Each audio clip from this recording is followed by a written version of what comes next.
नमस्कार, मी ऋषी देसाई. सुवर्ण कोकण सामर्थ्य महाराष्ट्राच्या विशेष कार्यक्रमात आपलं स्वागत. या कार्यक्रमाच्या निमित्तानं आज आपण बोलणार आहोत सुवर्ण कोकणचे संस्थापक अध्यक्ष सतीश परब यांच्यासोबत. परब, स्वागत आपलं. उद्या जळगावात मोफत कार्यशाळा होते, त्यानिमित्तानं प्रचंड लोकांची गर्दी होती ऋषी. ज्या पद्धतीत फोन आलेत ना की उद्या अक्षरशः तुफान तिथे येणार आहे, कारण ज्या पद्धतीत बुकिंग चालू आहे म्हणजे फोन 1 मिनिट थांबत नाही. ऑफिसमध्ये जवळजवळ 7 ते 8 फोन आहेत जे कॉलिंग नंबर आपण स्क्रीनच्या खाली देतो, पण त्यांना जराही उसंत नाही. एवढ्या प्रचंड प्रमाणात जळगाव, पुणे आणि पनवेलसाठी फोन येत आहेत की लोकांची, मला वाटतं उद्या एवढी तुफान गर्दी दिसेल ना की एक रेकॉर्ड होईल नवा. कारण आजपर्यंत जेवढ्या कार्यशाळा झाल्या त्याच्यात हजारोच्या वरतीच संख्येने लोक सामील झाले. उद्याची कार्यशाळा मला वाटतं सर्व आतापर्यंतचे उच्चांक मोडीत काढेल, कारण लोक आसुसले होते. लोक त्या प्रतीक्षेत होती कधी एकदा ही कार्यशाळा जळगावला होते. गेले 6-7 महिने लोकांचे फोन्स येत होते, लेटर्स येत होते, SMS, व्हॉट्सअपच्या माध्यमातून लोक विनंती करत होते. परंतु ज्या पद्धतीत आम्ही संपूर्ण महाराष्ट्रात फिरत असतो प्रत्येक ठिकाणी पोहोचणं अशक्य होतं. परंतु उद्या ती कार्यशाळा होते. उद्या कार्यशाळेत सगळ्यात विशेष आकर्षण असणार आहे की त्याच जळगावातले, त्याच खानदेशातले असेच यशस्वी उद्योजक, असे शेतकरी की ज्यांनी अतिशय प्रतिकूल परिस्थितीतून फक्त स्वतःच्या सामर्थ्यावर विश्वास ठेवून शेतीपूरक धंद्यात एक वेगळी क्रांती केली आहे आणि त्यांचा आदर्श खरोखरच इतरांनी घ्यावा ही त्यामागची भावना आहे. त्यामुळे हे सगळे शेतकरी उद्या इतर शेतकऱ्यांना आपली श्रीमंती उलगडून दाखवणार आहेत.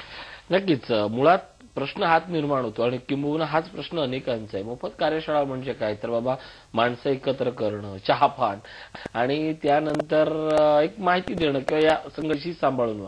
पण इथं मोफत कार्यशाळा म्हणजे काहीतरी वेगळं असतं असं लोकांचा अनुभव आहे. नेमकं काय असतं? सगळ्यात महत्वाचं तुम्ही जो उल्लेख केला चहापान, आपल्या कोणत्याही कार्यशाळेत मोफत साधा चहा काय पाणी दिलं जात नाही, गरजही लागत नाही. इथे कोणत्याही संस्थेबद्दल सांगितलं जात नाही, इथे कोणत्याही संस्थेच्या माणसांबद्दल सांगितलं जात नाही. इथे फक्त आणि फक्त अशाच लोकांबद्दल बोललं जातं जी लोक तिथे अतिशय एक मोठी अपेक्षा घेऊन तिथे आले. त्यांच्या अपेक्षेवर खरं उतरण्याचा एक प्रामाणिक प्रयत्न असतो. म्हणून अशा कार्यशाळेला प्रत्येकाने किमान स्वतःचं वही आणि पेन तिथे घेऊन यावं. कसं असतं ऋषी की जेव्हा चांगल्या गोष्टी आपल्यासमोर उलगडीत असतात ना तेव्हा आपण फक्त अवाक होऊन जातो. पण तसं न होता चांगल्या गोष्टी टिपून घेता हव्यात. जे चांगले शेतकरी आहेत, जे चांगले यशस्वी उद्योजक आहेत, त्यांचे फार्म मधोस तेव्हा त्यांच्या शेताबद्दल सगळी माहिती तुम्हाला टिपून घेता आली पाहिजे. आणि सगळ्यात महत्वाचं, अशा कार्यशाळेतून आपल्याला स्वतःवरचा विश्वास वाढत जातो. स्वतःतलं लपलेलं पोटेन्शियल आपल्याला वेळीच ओळखायला भेटतं की अरे ह्या गोष्टी मीही करू शकतो. मला कोणी रोखलंय, तर रोखलंय आपल्या स्वतःलाच. मग ती स्वतःला स्वतःपासून बाजूला करण्याची प्रक्रिया सुरू होते. आणि सगळ्यात महत्वाचं एक विश्वास भेटतो की माझ्याच खानदेशात भले दुष्काळी भाग असेल किंवा अजून काय असेल तर ह्याच ठिकाणी असंख्य शेतकरी स्वतः एक चांगला व्यवसाय करतात, आपण का करू नये. आणि त्या व्यवसायातले जे अडचणी आजपर्यंत लोकांनी सांगितलेल्या असतात किंवा ज्या पद्धतीने त्याच्याबद्दल एक नकारात्मक भाव आपल्या मनात पेरलेला असतो ना, तो तिथल्या तिथे दूर होतो. ह्याचं कारण असं असतं की तिथे जे सांगणारे लोक आहेत ना त्या लोकांना तुम्ही कधीही दुसऱ्या दिवशी जाऊन भेटू शकता. त्याच धंद्यातल्या ज्या बारकावे आहेत ते तुम्ही आत्मसात करू शकता आणि ती श्रीमंती तुम्ही स्वतः अल्पावधीत गाठू शकता. आणि त्यामुळे मोफत कार्यशाळेला आजपर्यंत जो प्रचंड प्रतिसाद भेटतोय त्याचं मला वाटतं एकमेव कारण हेच असेल. इथे शाश्वत गोष्टीबद्दल बोललं जातं, इथे अशाच गोष्टींबद्दल माहिती दिली जाते ज्या तुम्ही करू शकता, ज्या शक्य आहेत. आणि नुसतं सांगितलं जात नाही तर त्या गोष्टी आत्मसात करण्यासाठी तुम्हाला काय करायचं आहे, सुरुवात कुठून करायचं आहे, भांडवल किती लागेल, बँकेचं लोन्स किंवा अनुदान हे तुमच्या फायद्यासाठी किती आणि ते कसं मिळवायचं असं किंवा मिळवायचं का नसतं, या सगळ्या गोष्टीचा तिथे उहापोह होतं.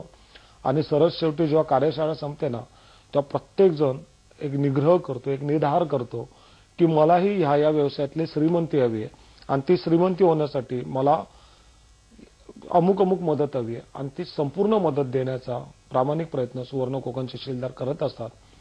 मला लोकांना फक्त एवढंच सांगायचं आहे की तिथे येताना ना एका वेगळ्या निश्चयाने या.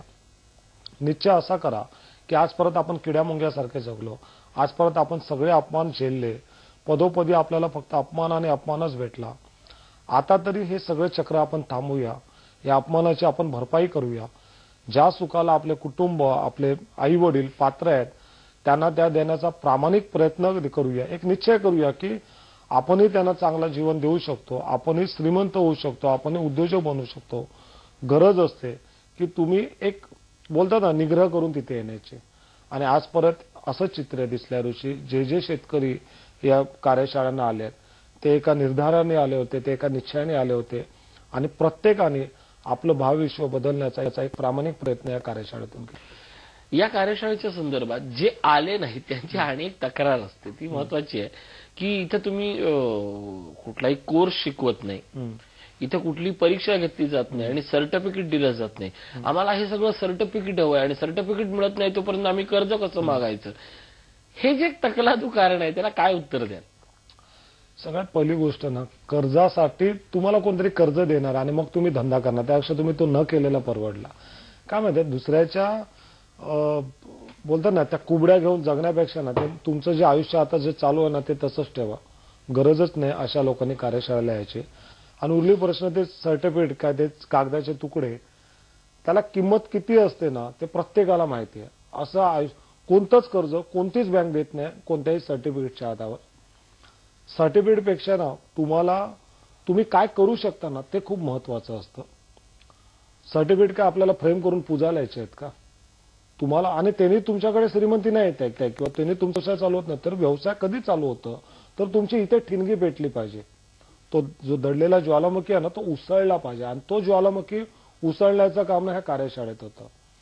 आणि बाकीच्यांना ज्यांना थंड राहायचं आहे ना त्यांनी राहावं थंड, काही प्रॉब्लेम नाही. कारण ही कार्यशाळा अशांसाठीच आहे ना ऋषी, ज्याला आयुष्यात स्वतः काहीतरी करायचं आहे, ज्याला कोणत्याही उघड्यांचा आधार न घेता स्वतःच्या फक्त आणि फक्त मनगटावर आणि मस्तकावर विश्वास आहे ना त्यांच्यासाठी कार्यशाळा आहे. आणि म्हणून आणि अशांची संख्या खूप जास्त आहे. आज जी भरभरून लोक येतात, आता उद्या जळगावला हजारोच्या संख्येने जी लोक येणार आहेत ना ती अशीच लोक आहेत ज्यांना काहीतरी करायचं आहे.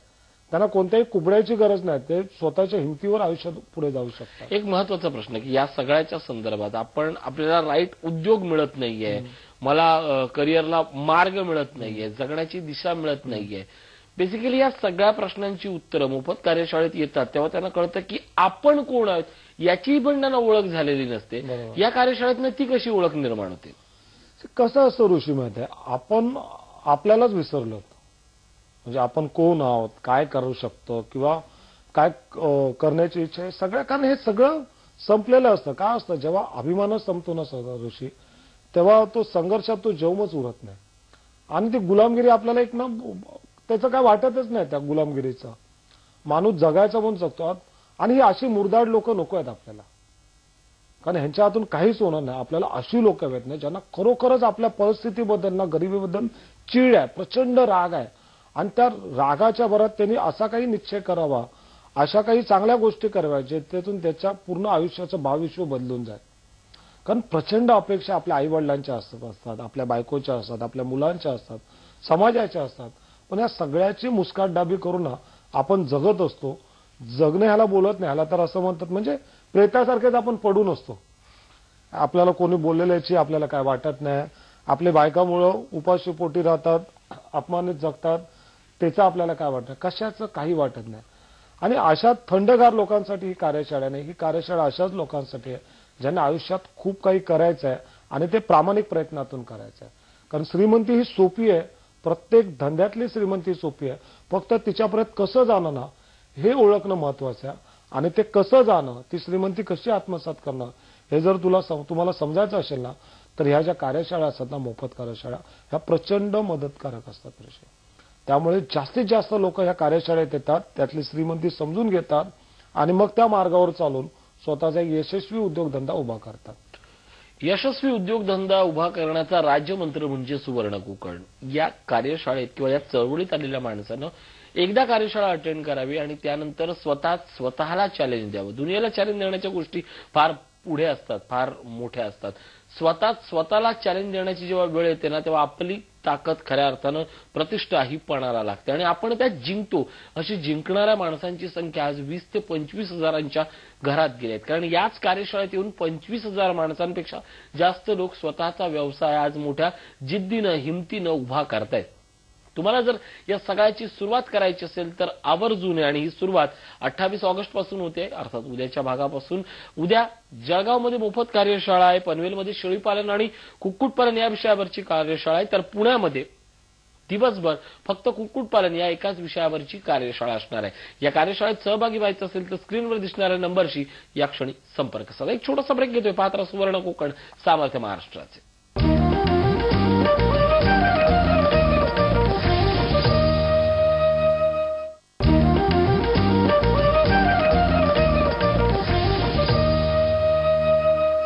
ब्रेकनंतर स्वागत. आपण बोलतोय सतीश पलवे यांच्यासोबत. कुक्कुटपालन हा एक श्रीमंतीकडे जाणारा व्यवसाय आहे. पहिल्यांदा आपल्याला शिकवलेल्या समजुतीनुसार ही गोष्ट अशी होती की एक जोडधंदा आहे, किंवा एक 2-4 अंडी विकली, किंवा कोंबडीचे दर आले एखाद दुसरं तरच, पण त्याच्याकडे कोण असा श्रीमंतीचा राजमार्ग म्हणून पाहत नव्हते. पण आज काळ बदललाय, काय सांगाल? नाही, कुक्कुटपालनाकडे कशाकडेच श्रीमंतीचा मार्ग म्हणून समजत नव्हते. उदरनिर्वाहाचं साधन म्हणून आपल्याला काहीतरी शेती करायची किंवा नोकरी करायची, याच्या पलीकडे आपल्या कोणत्या गोष्टी नव्हत्या. आणि जर इतर गोष्टी साध्य करायचं असेल तर आपल्याला प्रचंड नशीब असावं लागतं, आपल्या हातावरती राजयोग असायला लागतो, कोणतरी गॉडफादर असावं लागतं. अशा सगळ्या भ्रामक समजुती होत्या. परंतु ऋषी, धंदा कोणताच छोटा नसतो. कोणत्याही धंद्यात जर तुम्ही मन लावलात, प्रामाणिक प्रयत्न केले, त्या प्रयत्नात जर सातत्य ठेवले ना, तर तो धंद्यामध्ये तुम्ही यशस्वी होताच होता. तर ते सांगायला कोणत्या ज्योतिषाची गरज नाहीये. होतं कसं माहिती आहे, कुक्कुटपालन हा असा एक विषय आहे ना की त्याच्यात तुम्ही कमीत कमीत भांडवलात स्वतःचा व्यवसाय चालू करू शकता. म्हणजे समजा तुम्ही 200 पिल्लांपासून जरी चालू केलं ना, तर तुमची लागणारी गुंतवणूक ही 10 ते 15 हजाराच्या वरती नाहीये. आणि 10-15 हजारातून सुरू केलेला व्यवसाय जर त्यातले बारकावे तुम्ही आत्मसात करता, अनुभवाने तुम्ही सिद्ध होता, तर 2-4 महिन्यामध्येच तुम्ही 1000 कोंबड्यांची बॅच चालू करू शकता. आणि तुमचं मंथली इन्कम हे लाखाच्या खाली असू शकत नाही. त्याच्यामध्ये खूप प्रकार आहेत. बॉयलर कोंबडीचा आहे, अंडी देणाऱ्या कोंबडी आहेत, मांसाच्या कोंबडी आहेत, वेगवेगळे विषय आहेत. पण तुम्ही कोणत्या विषयात स्वतःला फिट करता, कोणत्या विषयात तुम्ही स्वतः कम्फर्टेबल आहात किंवा सुलभतेने ते करू शकता ना, हे समजणं सोपं महत्वाचं आहे. आणि धंदे सगळे सोपे आहेत, परंतु त्याच्यातलं शास्त्रोक्त प्रशिक्षणही तेवढंच महत्वाचं आहे. असं नाही की आपण करायचं म्हणून करतोय किंवा दुसरा पैसा कमवतोय म्हणून आपण काय. कुक्कुटपालनातले श्रीमंती सांगायची तर माझ्यासमोर आमचे शिलेदार आहेत. 20ला युवक कुणाल पात्रे महिन्याला 5 लाख कोंबड्या विकतो. एका कोंबडी मागे तुम्ही 10 रुपये जरी पकडलात ना, तरी मंथली इन्कम तुम्ही धरा ना. मी नाही सांगत आहे की कुणाल पात्रे 50 लाख कमवतात म्हणून तुम्ही करा, तुम्ही 5 लाख तरी कमवा. तेवढं तर शक्य ना. जर 20ला युवक जर 5 लाख कमवू शकतो, तर आम्ही सगळे 5-10 हजार तरी आरामशीर कमवू शकतो ना. गरज असते आपण त्यात संशोधन करणं, त्यातल्या बारकावे जाणून घेणं आणि एक सुरुवात करणं. अच्छा, समजा नाही जमलं तर किती नुकसान होणार आहे. तुम्ही 200 कोंबड्या आणलात, एक पिल्लू तुम्हाला 20 रुपयाला भेटतं, 4000 रुपये नुकसान होईल. आयुष्यात तर एवढं नुकसान खाल्लंच आहे ना. पण प्रयत्न करायला काय, शिकलं तर जमलं तर राजकारण, नाहीतर अनुभव तरी. पण आम्ही प्रयत्नही करत नाही आहोत. आणि प्रॉब्लेम हाच होतोय की आपण करायचं काहीच नाही आणि फक्त गरीब दुष्काळ किंवा इतर गोष्टीच्या नावाने बोंब मारत राहायचे.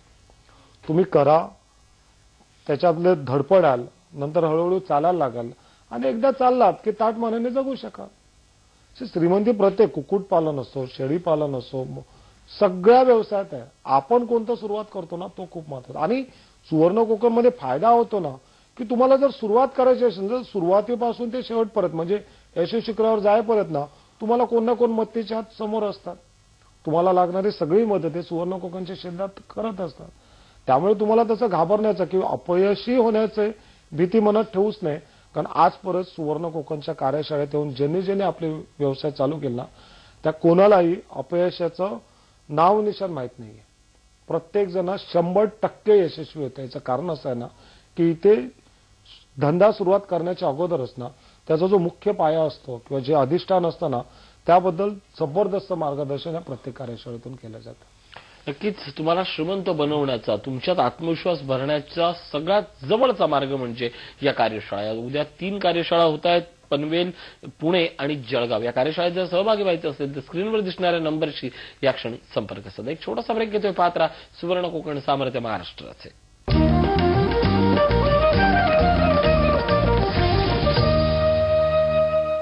ब्रेकनंतर स्वागत. आपण बोलतोय सतीश परब यांच्यासोबत. 3 वेगवेगळ्या ठिकाणी कार्यशाळा, जळगाव, पनवेल, पुणे, वेगवेगळे विषय, आणि या सगळ्यातनं मार्ग एकच महत्वाचा, ध्येय आहे ते एकच महत्वाचं, ते श्रीमंत होणं. श्रीमंत होणं खरंच सोपं असतं का? अतिशय सोपं असतं. म्हणजे एक वेळ गरीब होणं खूप अवघड असेल. तुम्ही बघा, ज्यांच्याकडे पैसा आहे ना, त्यांना तो पैसा खर्च करून दाखवा, त्याला खूप मुश्किल होतं. पण पैसा कमवणं खूप सोपं असतं. अवघड असतो तो पैसा राखणं. त्यामुळे धंद्यातला पैसा धंद्यात मुरवता आला पाहिजे. तुम्ही जर 10 रुपये कमवता ना, तर त्यातले पहिले 5 रुपये आपल्याकडे होतं काय माहिती आहे ऋषी, की आम्ही 10 रुपये आल ना का पहिलं वाण्याचं बिल काढतो, घराचं भाडं काढतो, लाईट बिल काढतो, आणि सरळ शेवटी जे उरतं ना त्याच्यात आम्ही आमची इन्व्हेस्टमेंट चालू करतो. पण श्रीमंत लोकांचं वेगळं असतं. ते 10 रुपये कमवले का पहिले 5 रुपये बाजूला काढतात आणि 5 रुपयात सर्वाइव्ह करतात. अच्छा, आम्ही प्रॉपर्टी पण बनवतो ना, ती अशा पद्धतीत की बसरबत, तिला प्रॉपर्टी म्हणावी की लायबिलिटी तेही समजत नाही. उदाहरणार्थ आम्ही घर घेतलं भाड्याचं EMI वर, तर ते नक्की घर तुमचं असतं की बँकेचं असतं. आणि 10 लाखाच्या गोष्टीसाठी आम्ही व्याजाच्या काही 20 ते 22 लाख रुपये टाकून मोकळं होतं आणि आयुष्यभर ते कर्ज फेडत असतो. काय तर म्हणे माझं स्वतःचं घर. सो खूप अशा भ्रामक संकल्पना आहेत. त्या श्रीमंतीच्या पण बाबतीत सुद्धा श्रीमंती नक्की कोणती समजायची तेही समजत नाही. बँकेमध्ये किती पैसे आहेत ती श्रीमंती आहे, की माझ्या कुटुंबाला, माझ्या आई वडिलांना किंवा माझ्या बायकोला, मुलांना माझ्याबद्दल अभिमान आहे, ती श्रीमंती. हे जाणून घेणं महत्वाचे आहे. हा, धंद्यामध्ये एक गोष्ट होते की आपण आपले मालक असतो. आपण ठरवतो की आपण किती कमवायचं, कसं कमवायचं आणि कधी कमवायचं. आणि एकदा का तुम्ही उद्योजक झालात ना ऋषी, का तुमची विचारसरणी उद्योजकी होते आणि मग तुम्ही प्रत्येक गोष्टीला एक प्रोफेशनली बघता, एक कमर्शियल अँगलने तुम्ही बघत असता आणि तुमचा जगण्याकडे बघण्याचा दृष्टिकोन सुद्धा संपूर्ण बदलत जातो. तुमच्याकडे नकारात्मकाचे भाव कधी येत नाहीत. एक आयुष्याला तुम्ही एक आव्हान, एक मिशन म्हणून तुम्ही बघत असता. त्यामुळे प्रत्येकाने उद्योजक होणं ही आता मला वाटतं काळाची गरज आहे. नक्कीच. आणि याच काळाच्या गरजेसाठी किंवा प्रत्येकानं बनण्याच्या चळवळीत या कार्यशाळा जरा कितपत मदत करतात?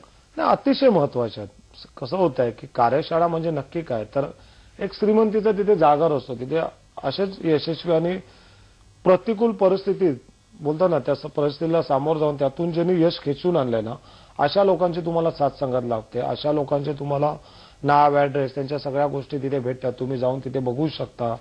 त्यांनी जी श्रीमंती साधली ती तुम्ही साधला. त्यांच्या अडचणी काय होत्या, ते आता कशा पद्धतीने मार्गमत करतात, त्यांनी सुरुवात कशी केली, कशा पद्धतीत ते मार्केटपर्यंत पोहोचले, त्यांचं विक्री व्यवस्थापन काय, ह्या तुम्ही जाणून घेऊ शकता. आणि होत्या काय माहिती आहे, जेव्हा एक सत्संग आहे, हा लक्ष्मीचा सत्संग आहे आणि इथे प्रत्येकाने यावं आणि ती श्रीमंती आत्मसात करावी. त्यासाठी ज्या कार्यशाळा आहेत, उद्या मला वाटतं 28 तारखेला जळगावला मोफत कार्यशाळा आहे, नाशिकला आणि पुण्याला कार्यशाळा आहे. पुण्याची कार्यशाळा तर अतिशय विशेष आहे, कारण अशी कार्यशाळा आजपर्यंत कधी घेतलीच नव्हती की कुक्कुटपालन या एका विषयावरती 10 तासाची कार्यशाळा आहे. त्या व्यवसायातले छोटं अंक तिथे उलगडून दाखवलं जाते. तुम्हाला हमखास सांगतो थांबचो ऋषी, की या दोन्ही कार्यशाळा म्हणजे नाशिकची कार्यशाळा असो, पुण्याचा कार्यशाळा असो, ही कार्यशाळा जो मनुष्य या कार्यशाळेत सहभागी जाईल, तुम्ही 1-2 महिन्यानंतर बघा, तुम्हाला तो एक श्रीमंत उद्योजकच म्हणून आलेला दिसेल. एवढी प्रचंड क्षमता या दोन्ही कार्यशाळांमध्ये भरभरून भरली. याच कार्यशाळेत बीजे रोवली गेलेली आहेत ती तुमच्या श्रीमंतीची. अर्थात प्रामाणिकपणे, कष्टाने आणि स्वतःवर विश्वास असणाऱ्या प्रत्येक माणूस हा श्रीमंतच होऊ शकतो. हाच विश्वास घेऊन सुवर्ण कोकणची चळवळ पुढे जातल्यासोबत दर दिवशी नव्या जोडणाऱ्या आपल्या शिलेदारांच्या मदतीनं, शिलेदारांच्या साह्यानं तुम्हाला या सगळ्या चळवळीत यायचं असेल तर स्क्रीनवर दिसणाऱ्या नंबरशी संपर्क साधा. आपल्या जिल्ह्यात आपल्या जवळची कार्यशाळा नेमकी कधी आहे याबद्दल माहिती जाणून घ्या. परब इथे आलात, खूप सुंदर माहिती दिलीत. आभार.